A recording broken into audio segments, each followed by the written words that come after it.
है मेहमान के दाएं बाएं, जितने भी नात के शोरा है बरोजे महशर, सब नजर आएंगे हसन के दाएं बाएं। हजरात, अब आप कलाम रज़ा पर एक बेहतरीन तज़मीन समात कर रहे थे। शायर इस्लाम जनाब मोहतरम हामिद रज़ा संगम से बहुत उम्दा पढ़ रहे थे। अल्लाह रब्बुल इज्जत इनके पढ़ने में मजीद हुस्न और चाशनी अता फरमाए। इस वक्त हजरात आपके सामने में माइक पर गालिबन गांव में पहली मर्तबा आपसे रूबरू होने जा रहे हैं। महफिल में, मजलिस में, ऑफिस में न जाने बहुत सारी बातें आपसे की होंगी, लेकिन आपके रूबरू माइक पर दर्द दिल बयान करने के लिए मेरे ख्याल से पहली मर्तबा जा रहे हैं। आप देखेंगे लोग सरों पर हुकूमत करते हैं, लेकिन मैं जिस मुफक्किर को आपके सामने में पेश करने जा रहा हूं वो दिलों पर हुकूमत करते हैं। कोई ऐसा दर्द, कोई ऐसा मजबूर नहीं है जो उनका नाम न लेता हो। हमारे इलाके के लिए मसीहा, जो भी खानका हो, मदारिस हो, मसाजिद हो, तमाम के जिम्मेदारान से आप पूछ लें कि इंजीनियर आमिर रहमानी साहब का इसमें आपका रोल है कि नहीं। हालांकि इनाम महमूद से बचते हैं, इस तरह की बातें करने से रोकते हैं, मगर खुशबू को कब तक छुपा के रखा जा सकता है? चांद की रोशनी को कब तक कोई कंबल से ढांक सकता है? सूरज के उजालों को कब तक कोई अपने मोबाइल में कैद कर सकता है? इसलिए ये खुशबू है जो दिन ब दिन फैलती जा रही है। जहां मजहब का काम कर रहे हैं, मसलक का काम कर रहे हैं, वहां किसी भी धर्म का आदमी हो, हाँ वो मुस्लिम हो, गैर मुस्लिम हो, जब कोई मजबूर होता है, परेशान हाल होता है, अल्लाह ने दिया है तो उसकी परेशानी को दूर करते हैं। मैं अगर ये कहूं कि चीते की तरह बेबाक है, शेर की तरह बेखौफ है, औकाब की मानिंद तेज नजर है, कौवे की तरह मुहतात है, कोयल की तरह खुशबू है, चट्टान की तरह सख्त है, मोम की तरह नर्म है, चांद सूरज की तरह रास्तरो है, अपनों के लिए फूल है, दुश्मनों के लिए बबूल है। जो आज के इस प्रोग्राम की आन है, बान है, जिसका एक ही ऐलान है, हमारे होगे रहोगे तो फूल हैं हम, दुश्मनों के वास्ते बबूल हैं हम। मेरी मुराद मुहिब्बुल उलमा व शोरा, आशिके आला हजरत, आशिके हुजूर शेर बिहार, हमदर्द कौम मिल्लत जनाब मोहतरम इंजीनियर आमिर रहमानी साहब से है। मैं मुल्तमिस हूँ आप तशरीफ लाएं और अपनी खूबसूरत जुमलों और अल्फाज के जरिए से हमारी मालूमात में और हमारी खामोशी में इजाफा फरमाएं। मैं शेर के साथ उन्हें दावते गुफ्तगू और दावते खिताब दे रहा हूं कि तेरे आने में देर हो जाए तो मजमा अंधेर हो जाए, तेरे आने में देर हो जाए तो मजमा अंधेर हो जाए, ये तो तेरे इख्तियार में है कि तू जल्दी आकर शेर है। माइक पर जनाब मोहतरम आमिर रहमानी इस्तकबालिया नारा लगा लीजिए। नारे तकबीर, नारे रिसालत, जनाब इंजीनियर आमिर रहमानी साहब के।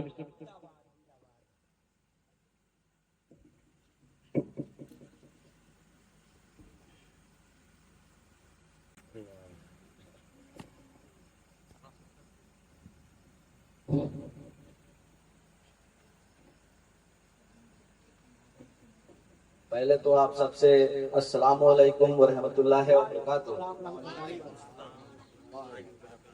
और जिस तरह से हमारे महबूब साहब ने नकावत की है, उस नकावत के हम तो कायल हैं ही, लेकिन ये नकावत जो होती है वो इस कदर दिमाग और दिल में समा जाती है जिस कदर मछली बिना पानी। और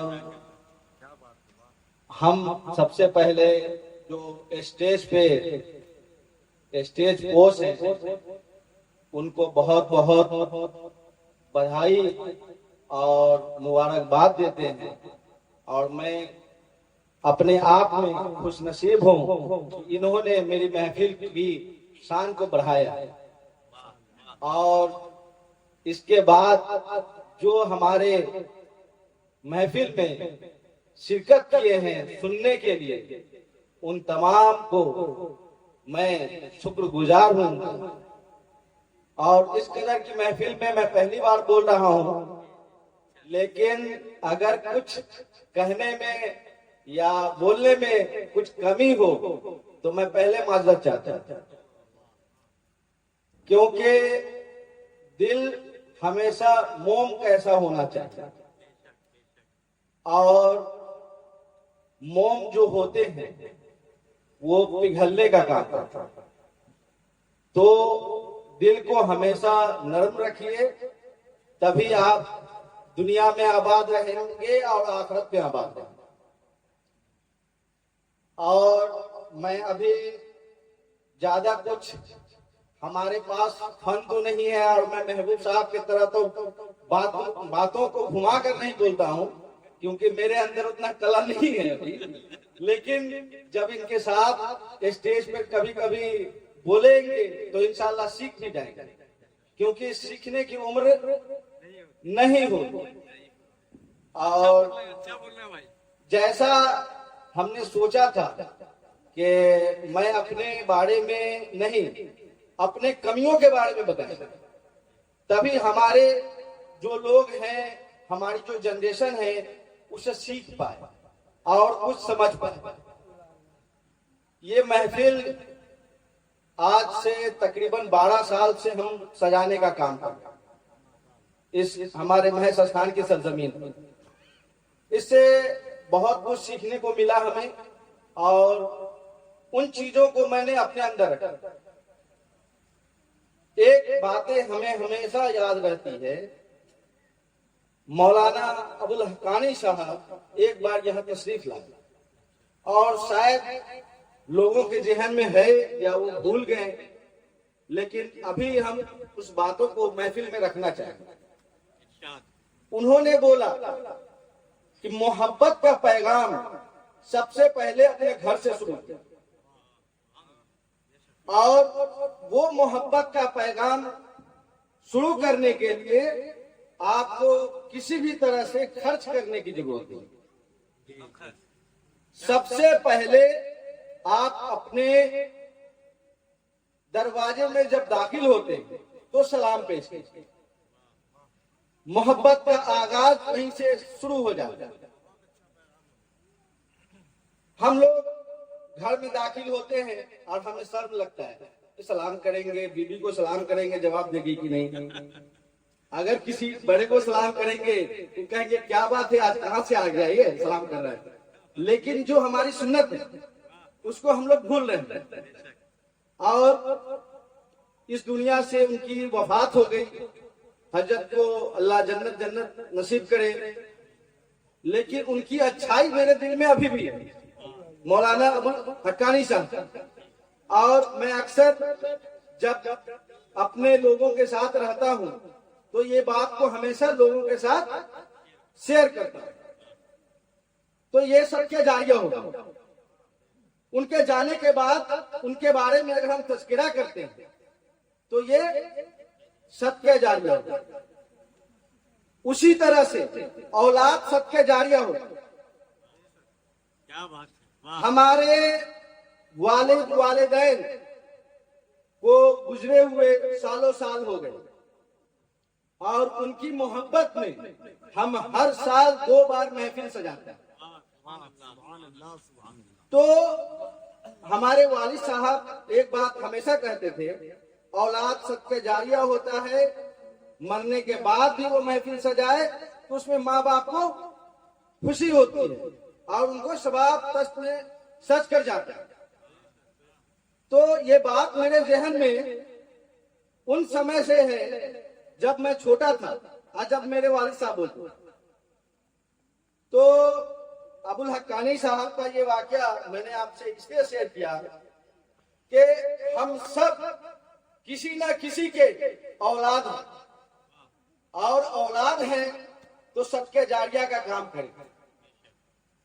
अगर हम सदके जारिया का काम करते हैं तो उससे पहले सबसे पहले मुझे अपने दिल में वालिदैन के लिए मोहब्बत कायम करनी होगी। और आज के जनरेशन में जितने लोग हैं वो वालिदैन की मोहब्बत सिर्फ वो एक प्लेटफॉर्म समझते हैं। अपने वालिदैन की कदर करेंगे तभी वालिदैन के दिल से दुआ निकलेगी। और हर एक आदमी किसी ना किसी की औलाद है, और आज अगर हम इसको लाइट लेते हैं तो कल मेरा औलाद भी इसको लाइट लेगा। तो मेरे समझ में और मुझे मेरे अंदर जो चीजें मेरे जिंदगी में समझ में आई वो बातें हम आपके साथ शेयर करेंगे।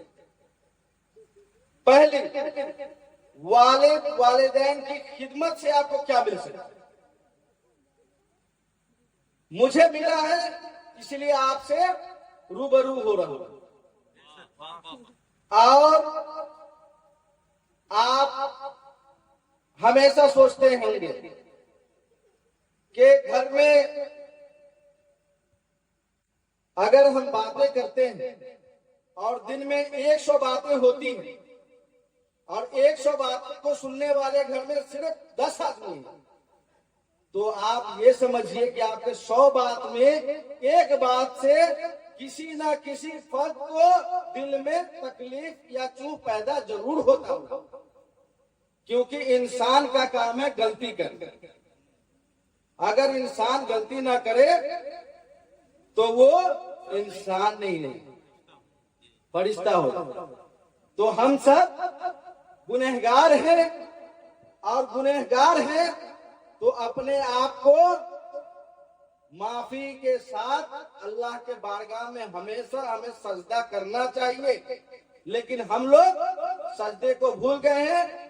दूसरी चीज कि मेरा जो बेस है, मेरे वालिदैन उनकी खिदमत को भूल गए। यहाँ महफिल में जितने लोग बैठे हुए ये औलाद भी है, बाप भी है, और बहुत सारे रिश्तों में बंधे हुए हैं, क्योंकि एक लड़की बहुत सारा रूप बनाती है। माँ बनती है, बीबी बनती है, बेटी बनती है, हर तरह के रिश्ते में बनती है, लेकिन माँ जरूर बनती। तो आज अगर आप अपने वालिदैन की अहमियत को समझेंगे तभी आपका बेटा या बेटी आपकी अहमियत को समझे। और सब कुछ का दारोमदार नियत पे। हमारी जिस तरह की नियत रहेगी उसी तरह की बरकत होगी। तो सारे चीजों का निचोड़ हम आपको एक वर्ड में बोलना चाहेंगे कि हमारे वालिदैन का जब इंतकाल हुआ, तो वालिद साहब का जब इंतकाल हुआ तो हम उतने समझ में नहीं थे, लेकिन इतनी समझ जरूर थी कि वालिद साहब अगर कहीं बैठते थे तो हम खड़े रहते थे। लेकिन आज के जनरेशन में हम देख रहे हैं कि वालिद साहब बैठे रहते हैं, आप बगल में जो है मोबाइल में सिनेमा देखता रहता है। तो ये क्या है? ये इसलिए है कि डे बाय डे हम लोग तालीम के साथ अपनी संगत को छोड़ रहे हैं। और ये जो हमारी बेस है, ये बेस ये है कि अपने से बड़ों की इज्जत करना। ठीक बात है, इज्जत और जिल्लत सिर्फ अल्लाह के हाथ में है, लेकिन उसके लिए भी आपको इज्जत देनी पड़ेगी। हमारे वालिद साहब का 2007 में इंतकाल हुआ। उसके बाद से कंटिन्यू ये महफिल का हम आगाज करते आ रहे हैं, और इसी महस्थान के सरजमीन पे बड़े बड़े उलमा कराम यहाँ तशरीफ लाए, और आज भी बड़े बड़े उलमा कराम यहाँ तशरीफ लाए। लेकिन आज मैं इनसे खुद बोला कि आज मैं कुछ बयान करना चाहता हूं, कुछ तकरीर करना चाहता हूं, क्योंकि तकरीर करना कोई खराब नहीं है। तकरीर आप अपने घर में भी कीजिए, स्टेज पर नहीं, घर में भी कीजिए, तभी उस तकरीर को अपना औलाद फॉलो करेगा। तकरीर और तकदीर दोनों दो वर्ड, लेकिन तकदीर और तकरीर में तालमेल जरूर हो। तकरीर करना सीख जाएंगे तो तकदीर भी बन जाएगी। और जिस तरह के हमारे नकावत के मतलब उतना उर्दू के लफ्ज इस्तेमाल करने नहीं आते जितने महबूब फैजी साहब को आते हैं, लेकिन इनकी नकावत जो है माशाल्लाह दिल को छूती है। तो मैं बहुत शुक्रगुजार हूँ मौलाना महबूब फैजी साहब का, और ये हमेशा आते हैं, बहुत अच्छा लगता है। अब हम जाते हैं जिस पर हम कुछ बोलना चाहते हैं। हमारे वालिद वालिदैन की अहमियत जो हमने पाई है उनके गुजरने के बाद, उनकी दुआओं से, आज मैं जो भी हूं उनकी दुआओं से। और मैं हमेशा जब रात को सोता हूं तो ये जरूर सोचता हूं कि मेरे पास नहीं है तो मुझे एहसास है, और जिनके पास है उनको एहसास नहीं। तो हमारी दिल की ख्वाहिशात बहुत कुछ थी हमारे वालिद वालिदैन के लिए, लेकिन मैं पूरा नहीं कर पाया। लेकिन पूरा उनके साथ नहीं कर पाया, लेकिन वो दिल की ख्वाहिशात मैं ये महफिल सजा कर पूरा कर। और अक्टूबर और फरवरी में 2 महीने साल के हम महफिल सजाने का काम करते हैं। और इस महफिल में हम ये जिस रात में हमारी ये महफिल होती है, उस रात में मैं अपने दिल पर बिस्तर पर जब जाता हूं तो दिल से यही सोचता हूं कि काश ये महफिल होती अब मेरे वालिद वालिदैन होते। लेकिन मैं अपने आप को बहुत बदनसीब मानता हूं कि मेरे पास वालिद वालिदैन नहीं है। और आप जो भी हमें सुन रहे हैं, जो भी हमें देख रहे हैं, वो जिनके पास में वालिद वालिदैन हैं वो उनकी कदर करें, क्योंकि हमारी नसीब खुलने में वो कदर का बहुत बड़ा हाथ है।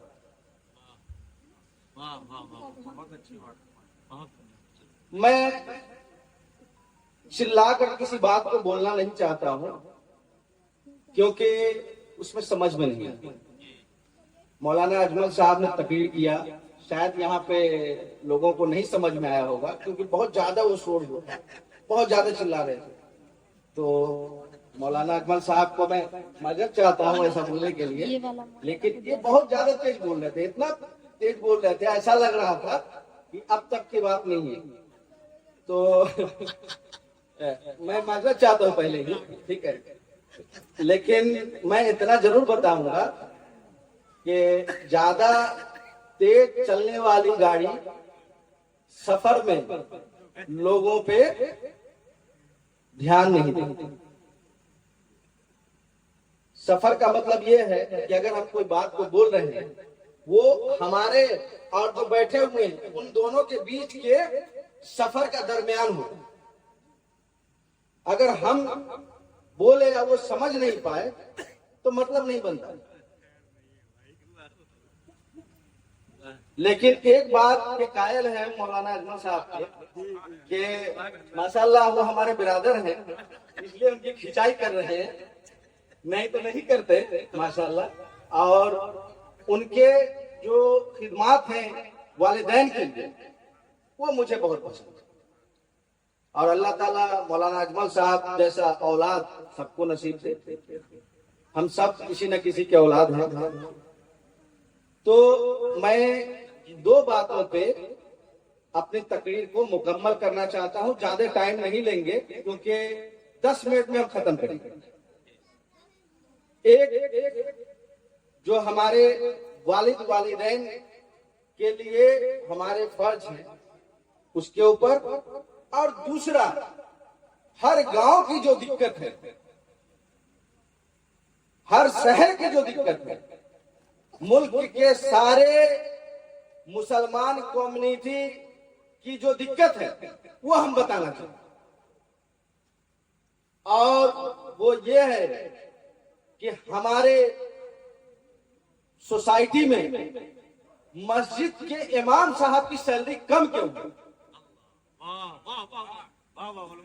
हम ये दो चीजों पे बोलना चाहते हैं। और बोलिए क्या आपकी बात बोलिए। मैं पहले खत्म कर दूं 5 मिनट में। वालिद वालिदैन के ऊपर मैं 5 मिनट लेना चाहूंगा आप सबका। आप लोगों को सब्र है कि नहीं मेरे बात पे? क्योंकि मेरे पास दाढ़ी नहीं है, मौलाना नहीं दिखता हूँ, तो आप लोग को सब्र है तो बताएंगे, नहीं तो कोई बात नहीं है ना। सुन रहे हैं? माशाल्लाह हमारे जितने हमारे बड़े हैं, हमसे सब बड़े हैं, कुछ छोटे हैं, लेकिन सब हमारे दिल के करीब हैं माशाल्लाह। और मेरे दिल से यही दुआ है कि मेरे जितने भी बड़े हैं, मेरे जितने भी छोटे हैं, मैं कभी ऐसा नहीं चाहूंगा कि मेरे जवान से किसी के दिल में चूं पैदा हो। क्योंकि अगर चूं मेरे जवान से किसी के दिल में पैदा होगी तो मैं अपने आप को गुनहगार मानूंगा। और सच्चा मुसलमान वही है जो मुसल्लम ईमान रखे और जो ये समझे कि हमारा पड़ोसी अगर भूखा सो गया तो हमारा भी खाना हराम होगा। लेकिन इन चीजों पे आज के हमारे सारे लोगों का ध्यान नहीं जाता। आप मटन पुलाव दुनिया जहान खाते हैं, आपके पड़ोस में आपके पड़ोसी भूखे हैं, आपको जरा भी अगर मुसल्लम ईमान है तो जरा भी दिमाग नहीं जाता है कि खाना आपका भी हराम है। तो पहले हम 5 मिनट लेना चाहेंगे आप सबका। मुझे क्या मिला मेरे वालिद वालिदैन से उनके गुजरने के बाद? मैं अपने आप को बहुत खुशनसीब मानता हूं और बहुत बदनसीब मानता हूं। खुशनसीब इस बात से मानता हूं कि मेरे वालिद वालिदैन की दुआओं से मैं यहाँ पे हूं, और बदनसीब इसलिए मानता हूं कि मेरे वालिद वालिदैन नहीं है।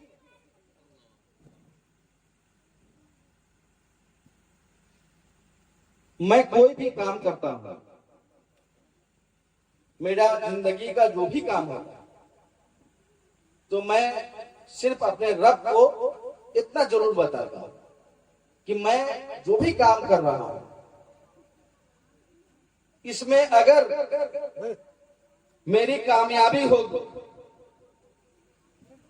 तो मैं दुनियावी चीजों को हटाकर इसमें ज़कात की रकम को बांट दूं।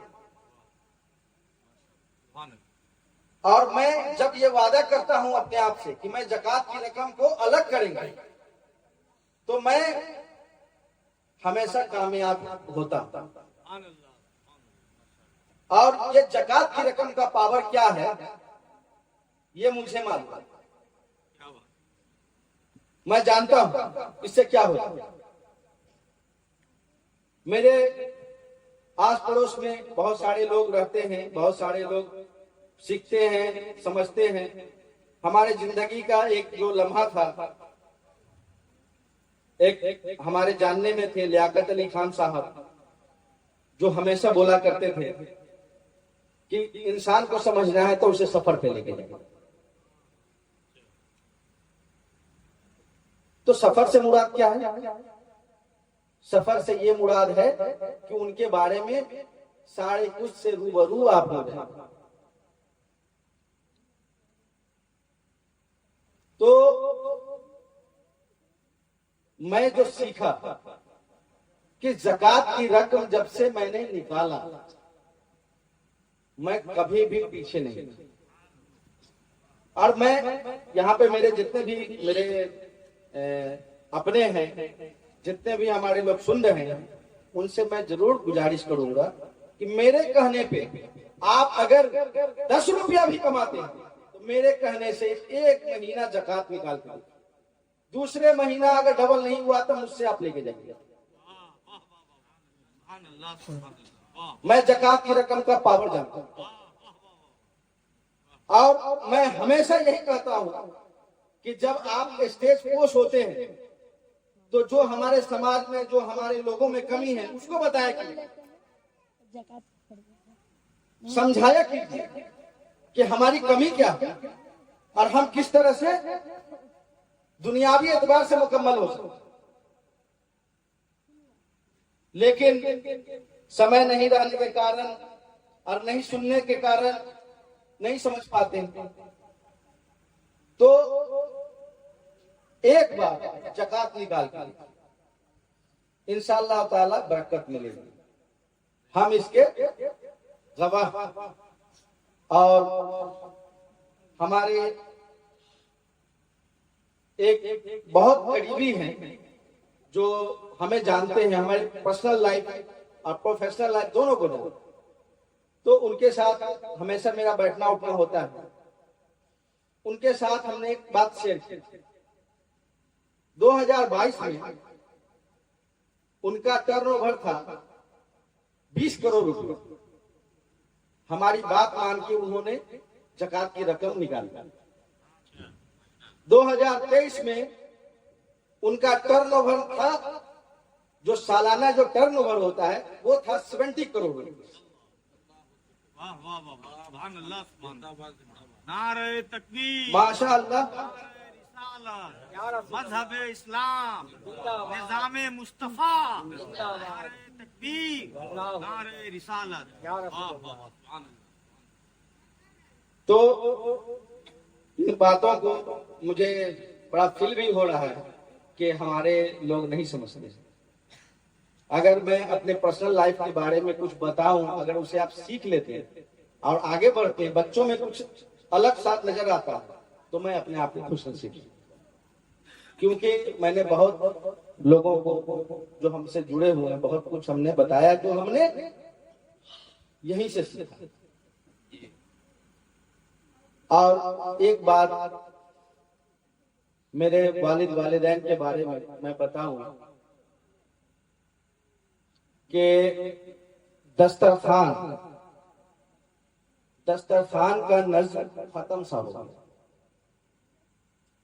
हमारे गांव, शहर, आस पड़ोस में सब डाइनिंग टेबल है।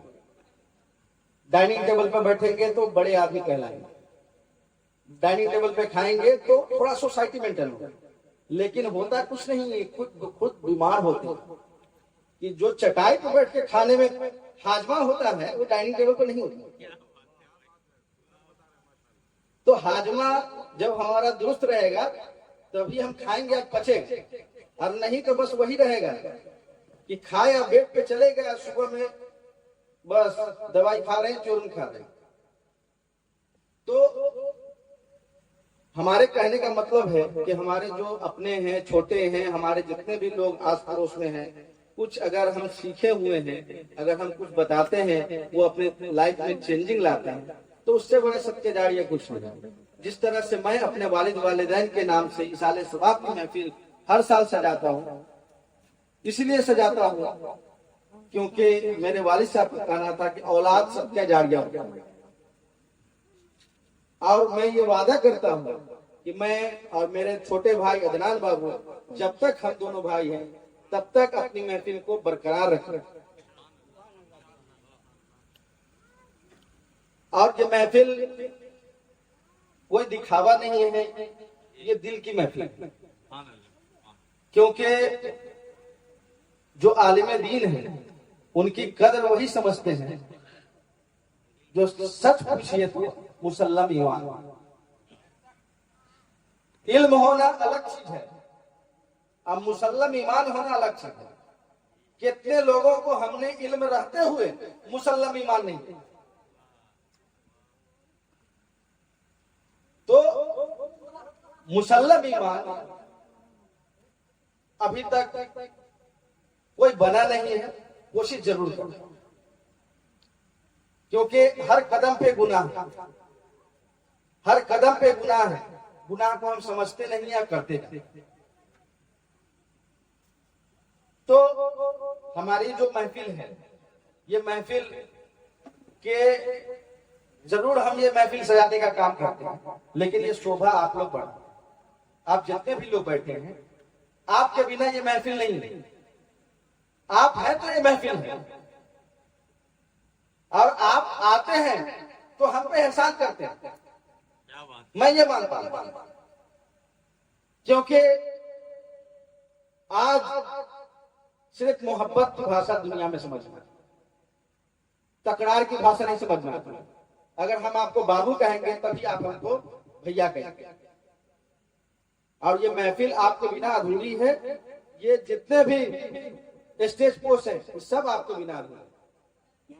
सुनने वाले नहीं रहेंगे तो समझाने वाले की जरूरत है। तो हमारा ये मौजूद था कि हम अपनों में कुछ चेंजिंग लाना चाहते हैं। जिस तरह से हमने अपने जिंदगी में बहुत कुछ सीखा है, बहुत कुछ मतलब देखा है, और दुआओं के सहारे यहाँ तक पहुंचे हैं, तो हमारे अपनों में कुछ चेंजिंग आए। उसके लिए सबसे पहले आप अपने वालिद वालिदैन की कदर करें, और नहीं है तो ये जरूरी नहीं है कि आप महफिल सजाएं। सिर्फ ये जरूरी है, आप जब सोते हैं, सोने के वक्त आप अपने वालिद वालिदैन को जरूर याद,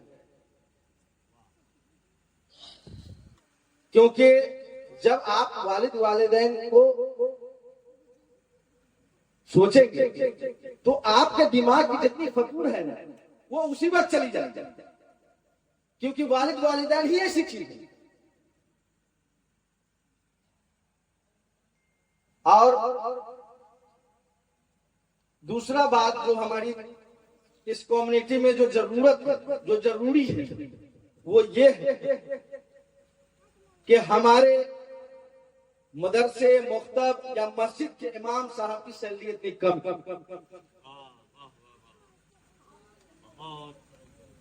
मैं हमेशा से ये बात को रखना चाह रहा था आप सबसे, लेकिन टाइम या समय नहीं रहने के कारण मैं कभी नहीं बोल पाया। और मस्जिद अल्लाह का घर होता है, अल्लाह के घर को सिर्फ अल्लाह का घर समझ के रखना चाहिए और उसे संभालना चाहिए। अगर मस्जिद को ठेकेदारी समझ ले तो वहां पे न इमाम साहब खुश रहेंगे, न आपके सजदे में जाएंगे। लेकिन क्या होगा, सजदे में जाएंगे और सोच किसी और चीज की रहेगी। ऐसा अक्सर होता है।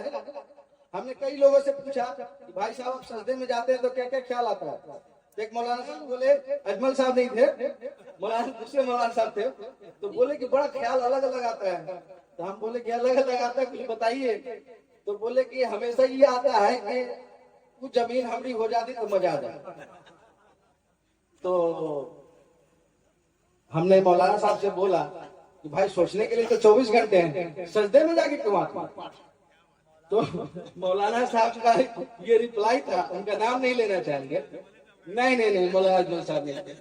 तो मौलाना साहब का ये रिप्लाई था कि क्या कहें, उस समय ऐसा लगता है कि फुर्सत में एकदम सजदा किए हुए, फुर्सत का वक्त वही लगता है।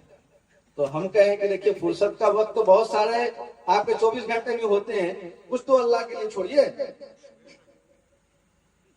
तो हम हिंदुस्तान में बहुत सारी जगह पर, लेकिन बहुत सारी जगह में एक बिहार एक ऐसी जगह है जहां पे मस्जिद के इमाम साहब की सैलरी बहुत और इतनी कम है, 50,000 कमाने वाला आदमी कहता है कि मौली साहब आपका तो बल्ले बल्ले है। क्या है भाई, 7,000 में टनाटन लगते हैं हम दिखने में। तो इमाम साहब बोलते हैं माशा अल्लाह ये बरकत है, अल्लाह ताला हमें इसी बरकत के साथ रखे। कोई नहीं बोलते कि 3,000 बढ़ा दीजिए। तो बरकत के साथ रखे। अच्छा, इसी शर्म में मौलाना साहब नहीं बोलते हैं कि भाई हमको बरकत नहीं है, बढ़ाइए, कुछ नहीं बोलते, बरकत है, चलिए अल्हम्दुलिल्लाह। वो 7,000 पे सब्र करते रहता है। तो मौलाना साहब को बोलेंगे कि जरा मुंह खोल दिया कीजिए, तभी सर्दी बढ़ेगी।